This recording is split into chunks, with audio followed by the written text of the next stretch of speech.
Πόσον ωραία εξυπνά όταν έχει κοιμηθήτης εις των μικρών κοιτώνα με το βορεινόν παράθυρον, το βλέπουν προς βουνών εις την πατρικήν πενιχράν καθάριον οικίαν, όπου είδε ποτέ το πρώτον άχραντον φως.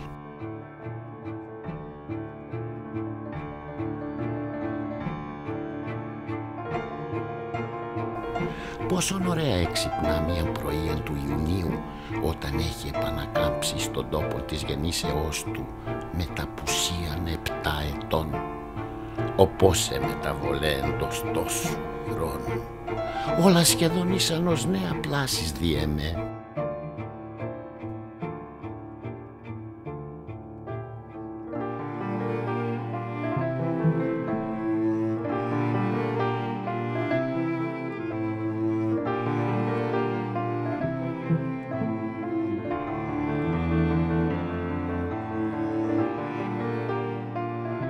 Όταν επανήλθες μετά 7 έτη στην ωραίαν τοποθεσίαν την προσφυλή στας αναμνήσεις σου,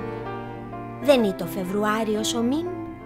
και δεν υπήρχον πλέον ήτσια να μυρώνωσει την ατμοσφαίραν με τας μεθυστικάς ευωδίαστον. Αλλά δεν ήταν πλέον και η πολύμνια εκεί, άλλο έμψυχονίων, η μεθύσκουσα ποτέ την παιδικήν φαντασίαν σου με μόνον της λευκής λινομετάξου αισθήτως της τον θρούν.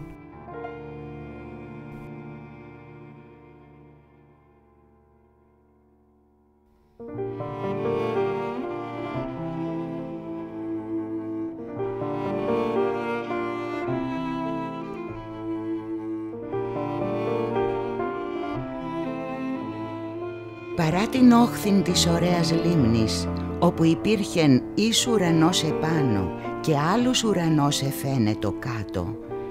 λεύκε και κυπάρισι ανέτεινοντας υψηλάς κορυφάστον άνω και άλλε λεύκε και κυπάρισι εκρέμαντο ανάποδα κάτω. Και όσε μυριάδες άστρα εκόσμουν τη νύκτα λάμποντα το στερέωμα,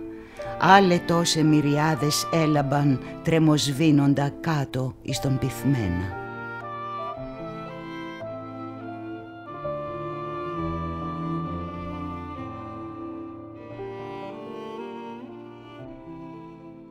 Κάτω από τον κρυμνόν όπου βρέχουν τα κύματα, όπου κατέρχεται το μονοπάτι, το αρχίζον από τον ανεμόμυλον του Μαμογιάννη, όπου αντικρίζει τα μνημούρια, και δυτικώς, δίπλα στην χαμηλήν προεξοχήν του γυαλού, την οποίαν τα μαγκόπεδα του χωρίου, όπου δεν πάβουν από πρωίας μέχρι εσπέρας όλον το θέρος να κολυμβούν εκεί τριγύρω, ονομάζουν το κοχύλι, φαίνεται να έχει τιούτον σχήμα, κατέβαινε το βράδυ η γριά Λούκαινα. Μία χαροκαμένη πτωχή γραία κρατούσα υπό τη μασχάλην μία ναυασταγήν, δια να πλύνει τα μάλινα συνδόνια της εις το κύμα του αλμυρών, ήτα να τα ξεγλυκάνει εις την μικράν βρύσιν, το γλυφονέρι, όπου δακρύζει από τον βράχον του σχιστολίθου και χύνεται ηρέμα εις τα κύματα.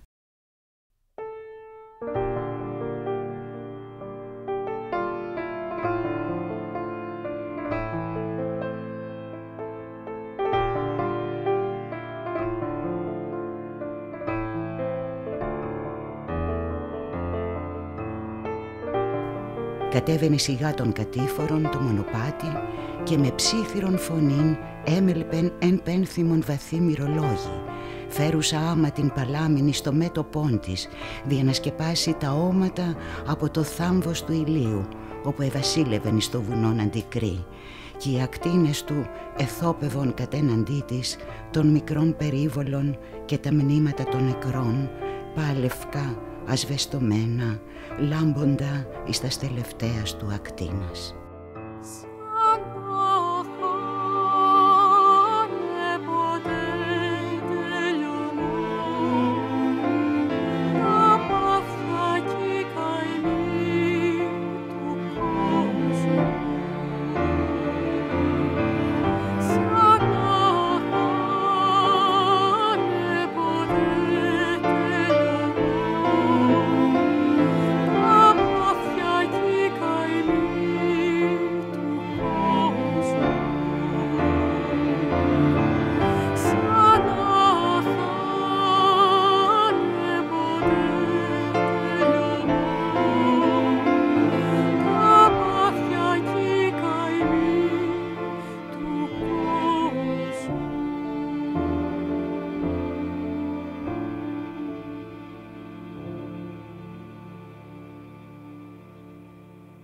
Την ημέραν λοιπόν εκείνην της εβδομάδος των Βαΐων έφθεσεν η Φραγκογεννού πρωί στην κορυφήν του υψηλού πετρώδους λόφου, του αντικρίζοντος εκδισμών την πολύχνην,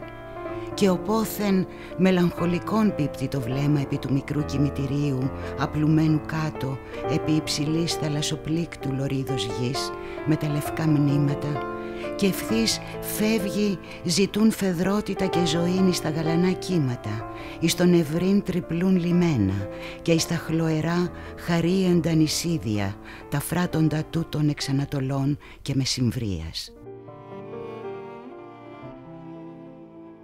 Επάνω της κορυφής εκείνης ίστατο ερημικών, άποπτον ως φανώς την ημέραν λάμπων, το εξοπλίσιον του Αγίου Αντωνίου.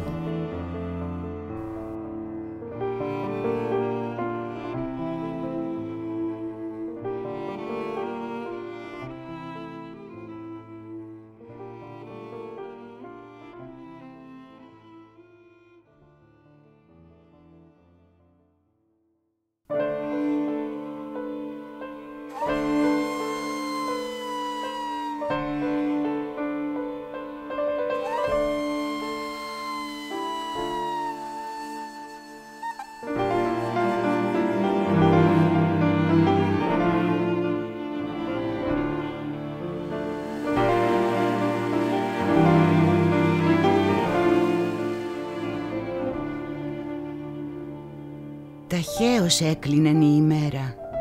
και ο ήλιος έδυσεν εις μίαν ράχην του πηλίου αντικρύ, αφού επί 5 λεπτά της ώρας είχε μείνει στεφανωμένος με κιάνεα και περιπόρφυρα χρυσαυγή νέφη. Αντιλαμβάνον ο ίδιος όσοι να πέδιδε δόξαν και λάμψην, και επί 10 λεπτά ακόμη αφού εβασίλευσεν,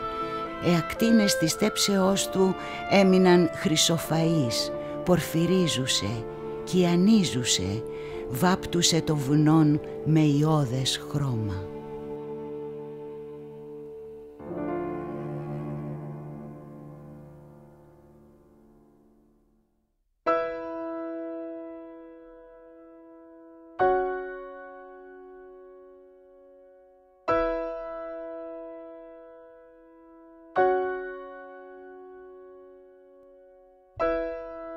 Και πάλι κίνησα να έρθω, Χριστέ μου, στην αυλή σου, να σκύψω στα κατόφλια σου τα τρισαγαπημένα, όπου με πόθο αχόρταγο τα λαχταρεί η ψυχή μου.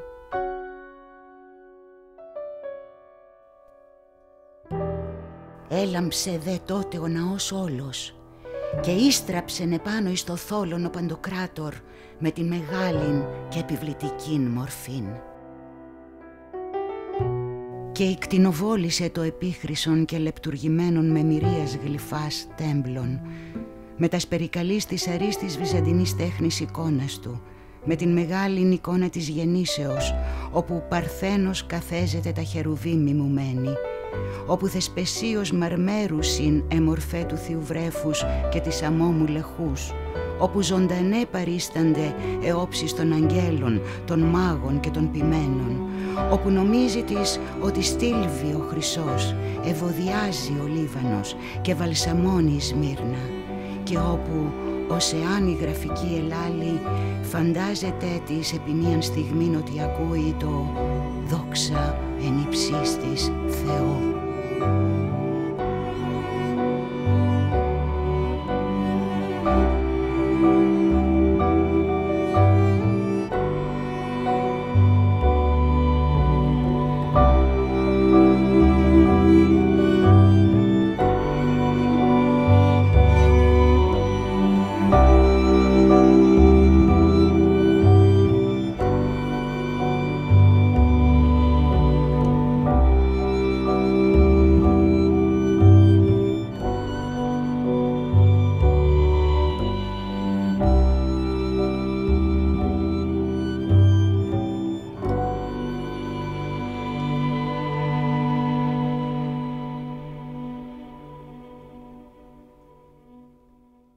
Αλλά το καμίνι αυτό, περιού ο λόγος τώρα, ή το άσπυλον, έκτακτον και μοναδικών, ή το θαλάσσιον καμίνι.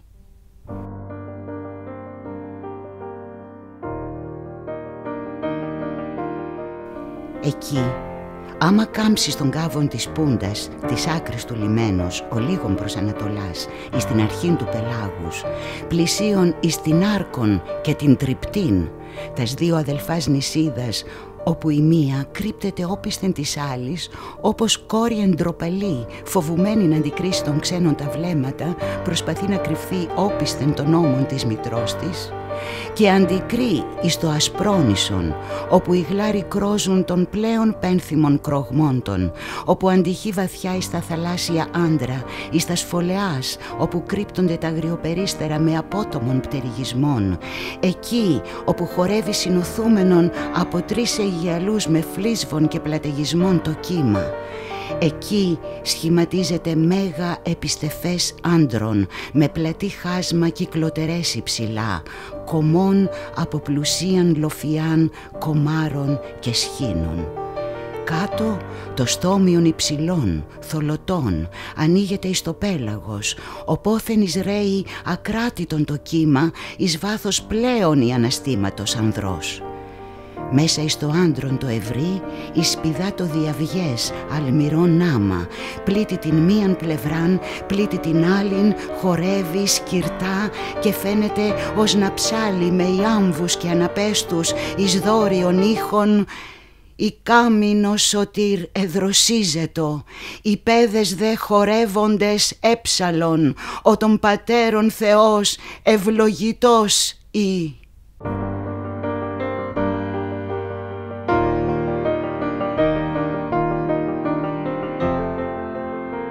Ούτω καλείται το καμίνι, αξιοσημείωτον, αξιοθέατον πράγμα, θεόκτιστον. Είναι το πρότυπον όλων των καμινίων, το πρόπλασμα και υπόδειγμα αυτών. Είναι προορισμένο να μην ανάπτει, να μην καίει, να μην ερεύγεται φλόγας, αλλά να δροσίζει καρδίας και οφθαλμούς και μέτωπα ανδρών, χάρμα των αλλιέων, σέμνομα των λεμβούχων, των πορθμαίων και ακτεωρών.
you